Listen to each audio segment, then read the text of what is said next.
રાધે રાધે, જય સિયારામ.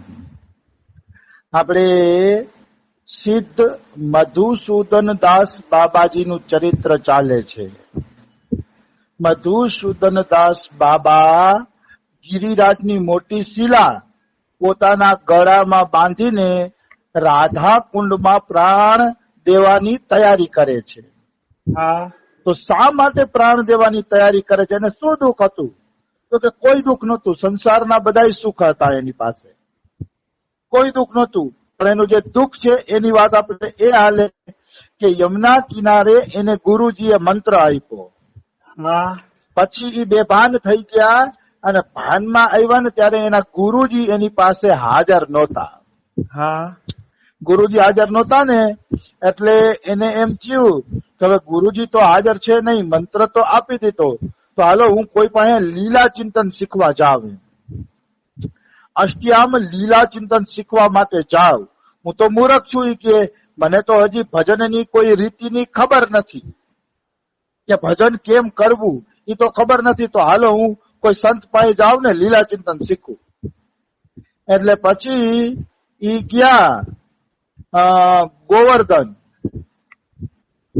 ગોવર્ધન સિદ્ધ કૃષ્ણદાસ બાબા રહેતા હતા, અહીંયા ગયા. અને એને કીધું કે મેં આ રીતે ઘર છોડ્યું, આ રીતે યમુનાજીના કિનારે મને ગુરુ મળ્યા, પણ ગુરુ કોણ હતા એ હું જાણી શક્યો નહીં. ત્યાં એ અદ્રશ્ય થઈ ગયા અને વયા ગયા. તો સિદ્ધ કૃષ્ણદાસ બાબા કે છે કે આપણું આ રાગાનુગા માર્ગનું જે ભજન છે એ સંબંધાનુગા છે. મતલબ આપણો જે આ ચૈતન્ય સંપ્રદાયનો માર્ગ છે, પ્રેમ માર્ગ છે, એ સંબંધ અનુગા ભક્તિ છે. મતલબ ભગવાન હારે કોઈ સંબંધ બાંધીને ભક્તિ કરવાની છે. અને સંબંધ ગુરુ આપે છે કે તારો સખી ભાવે સંબંધ રાખવો કે તારે સખા ભાવે સંબંધ રાખવો, એ સંબંધ આપણે કે ગુરુ આપે છે. તો કે તારા ગુરુએ તને મંત્ર તો આપ્યો કે, પણ કોઈ સંબંધ આપ્યો નથી.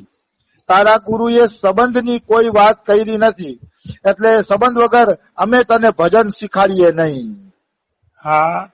કે અમે સંબંધ વગર કોઈ ભજન શીખાડીએ નહીં, ના પાડી દીધી.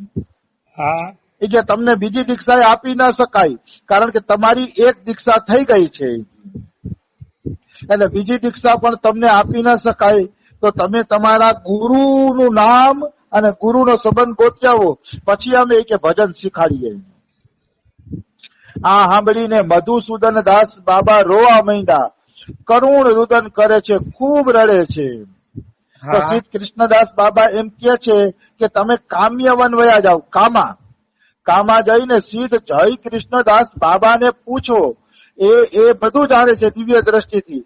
તમારા ગુરુનો પરિચય બતાવી દેશે અને તમારા ગુરુ સાથે સંબંધ પણ બતાવી દેશે. તો તમે ત્યાં વયા જાવી ગયા કામવન. તો આમને કામવન જઈ અને સિદ્ધ બાબાની શરણ લીધી. કામવન વયા ગયા. તો કામવન જઈને સિદ્ધ બાબાની શરણ લીધી ને, તો એમને પણ એમ જ કીધું કે ભાઈ તમારા ગુરુનો કોઈ પરિચય નથી, એટલે હું તમને ભજન શીખાડી શકું નહીં. એટલે બે જણાએ ભજન શીખાડવાની ના પાડી ને, એટલે મધુસૂદન દાસ બાબાને એમ થયું કે હવે હું પ્રાણ આપી દઉં.